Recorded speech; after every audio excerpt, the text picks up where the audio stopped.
வளர்க்கணும். பள்ளி என்ற நிலங்களிலே கல்வி தன்னை விதைக்கணும்.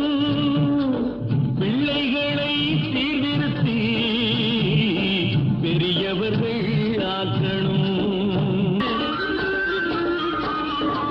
முழுதும் மனித குல பண்புதனை விதைத்து பாமரர்கள் நெஞ்சத்திலே பகுத்தறிவை வளர்த்து போர் முறையை கொண்டவர்க்கு நேர்முறையை விதைத்து சீர்வளர தினமும் வேகமதை வளர்த்து பெற்ற திருநாட்டினிலே பற்றுதனை விதைக்கணும்.